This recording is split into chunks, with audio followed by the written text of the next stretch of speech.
last night I managed to complete Resident Evil 6 for the Xbox 360. So I thought, hell, what the hell, I'm going to review this thing. Okay, so Resident Evil 6 is a few years after number 5. So Wesker's dead, but there's a few more bioterrorism attacks. So the BSSA, which is the group that Chris and Jill created at the end of number 4, or the end of number 3, sometime between 3, 4 and 5, they created BSAA. So there's 4 campaigns. I'm not going to say, there's 3 and the hidden one, because you all probably know all about Ada. So there's 3, there's Chris, Leon, Jake, and Ada. Okay, now I'm not going to tell you about Ada's campaign. It's not really a spoiler because everyone knows about it. So I'm going to start off with Leon. Now Leon starts off classical Resident Evil, where you're just walking dead slow through like a mansion or somewhere that's dark, danger, you don't know what's going on, there's loads of zombies. And it's survival horror, it brings it back to its roots, but then it does turn back into Resident Evil 4, which, if you play Resident Evil 4, which I know a lot of you have if you're watching this review, it's kind of action slash survival horror, not too fast paced, but then it suddenly goes fast paced. And that, they had the formula perfect in number 4. In this one, I enjoyed Leon's campaign. I've got to say I did enjoy it, but I didn't enjoy it as much as the other campaigns, which I'll get into more. So Leon, you start off shooting the president. Again, not a spoiler because all the videos was just saying, Leon shoots the president.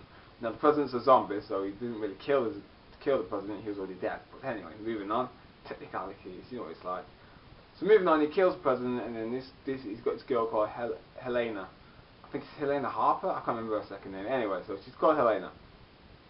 And she says, oh, I've got evidence that tells you who started the outbreak, and it's at this place called the Cathedral, which is a giant cathedral. So she says to Leon, she said, look, come into the cathedral and you'll get all the evidence you want to find out who did this.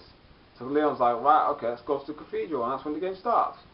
So you're in a campus, and the gameplay is, you're basically just, as I said, it's like Resident Evil 1. If you play the GameCube remake, it's kind of exactly like that.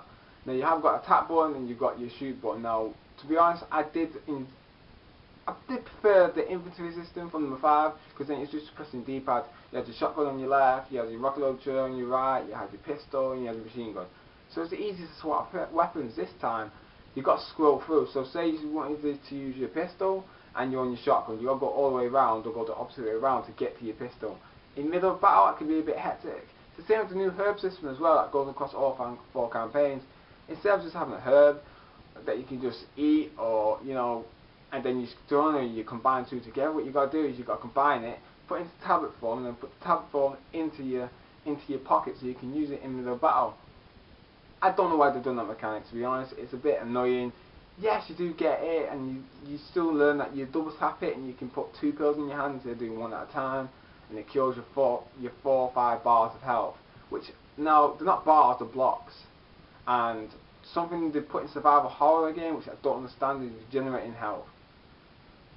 Is it Call of Duty now? I mean, what's going on? I mean, you don't need, it's survival horror. I'm supposed to be worried about my HP. Instead, I've got, if you get halfway through a block and then don't get hit, you recover the whole block again. So yeah, you got to recover. If you lose all blocks and you're in your last block, yeah, you got to use your herbs and you get scared. But most of the time, you're not really scared because you're like, well, my health's going to regenerate. Balls to it, it's fine. As long as I'm not eating too much, it's not a problem. And that's across all 4 campaigns. And to be honest, I didn't like that system. Now that's Leon's campaign. Now on to Chris's, and Chris's, the best way to describe it is Resident Evil 5, because that's what it is. It's Resident Evil 5. It ain't Resident Evil 4. It's not number 3. It's Resident Evil 5 again. Shit blows up. You're running. You're gunning. You're punching people. It's no survivor in it at all. You don't have to fight off zombies. Now he has to fight off like the enemies from number 5, which are the mutating. They're like Lespag. They're like, I forgot what they're called in number 5, but they're like them enemies. Really smart. They can use guns, use machetes, drive tanks. They can do everything, and they mutate quite a bit. And to be honest, I got annoyed at some parts of the game, especially towards the end. Everyone you shoot then cocoons, because they go into this cocoon and they come out as a beast. It's like every single time I shot someone, headshot someone, they fall on the ground, and instead of the cocoon, they got back another enemy. It kept happening, and I started to get stressed towards the end of the game, because I was like, okay, I don't mind you doing it every now and then, but every enemy I'm shooting is cocooning. At one point, I had like a whole wax museum around me, and I was just like, great, which one's going to hatch first? So that's Chris's campaign, and basically, he got a few.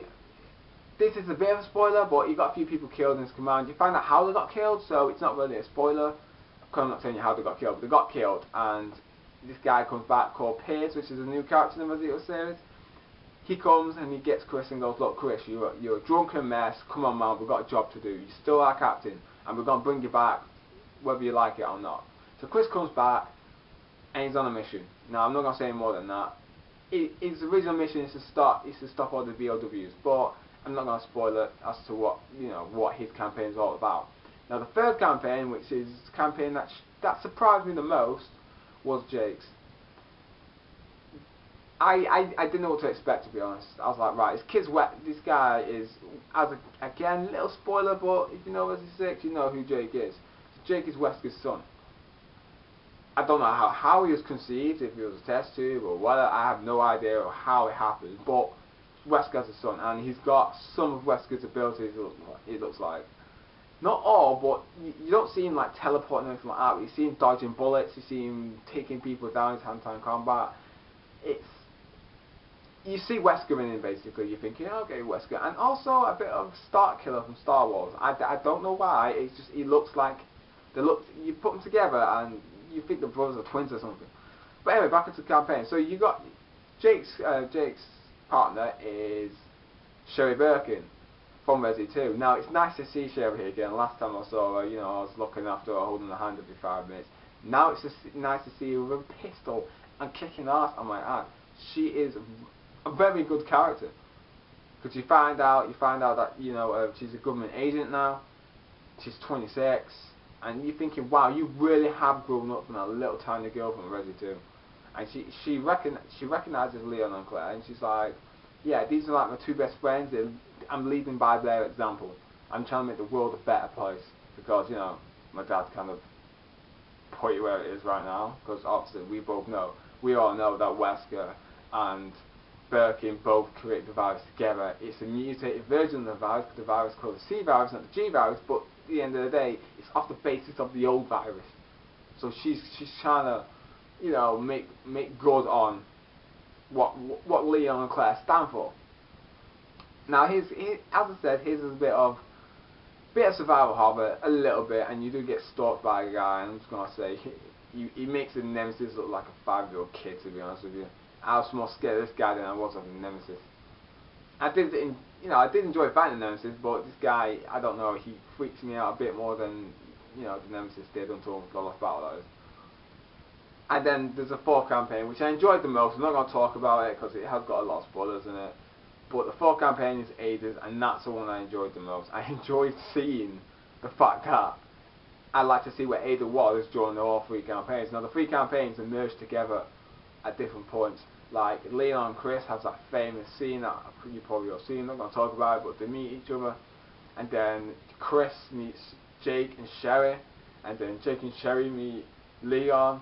And then Chris and Leon and Jake meet again, and it's the interlink, and it's really good how all 4 campaigns meld into one campaign in a way. And I like that about the game. Now, Mercenary, I'm not going to talk too much about it, but they've got Mercenaries mode, which is Mercenaries mode. It's a bit different now, and to be honest with you, I kind of prefer it the way it is now. I can't really, when you think about it, I can't really say what the differences are, but I know it's different, if you know what I mean. I can tell it's a different type of game, but I can't think how exactly is it different from Resi 4 and Resi 5's Mercenaries mode. But it's different, and I like it, to be honest with you. And then we come back to the newest, well, it's new, it's brand new, it's not been done in Resident Evil before. Now, if you play Dark Souls, you know what I'm talking about. Basically, you're playing the game, you're kicking ass, and all of a sudden some douche from the internet comes online and kills you. So I'm in game mode, and I'm laying the thunder down. I'm killing these zombies, I'm snapping necks, I'm looking badass. All of a sudden it says someone's joined your game, and I'm like, okay, and it says add a zombie, and I'm like, shit, that can't be good.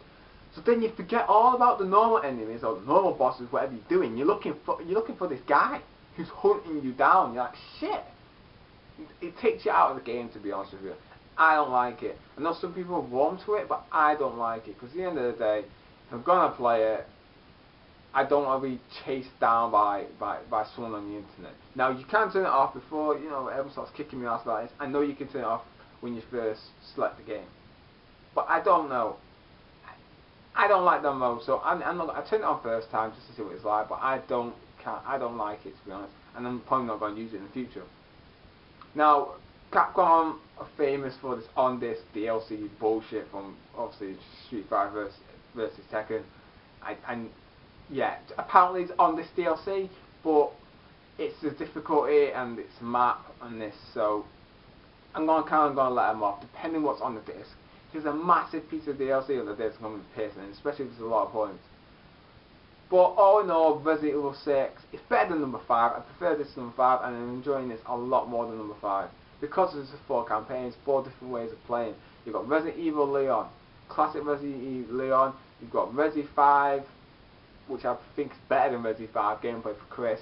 Bit of mixture for Jake, and that's for Ada. I'm just going to let you find out what she's like. You could probably guess what she's going to be like if you know her from Resident Evil 4, 5, and number 2. You probably know what type of gameplay she's going to be like, but I'm not going to say too much about it anyway. All in all, this game, is it better than number 6? Number 5?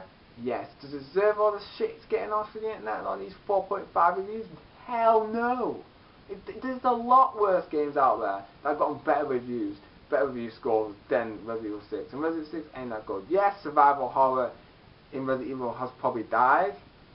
I agree with that. But all in all, I enjoyed it. I'm going to give the game an 8 out of 10 because I enjoyed it. And I'm still playing it now. I've completed it and I'm still playing it. So it's got to be a good game.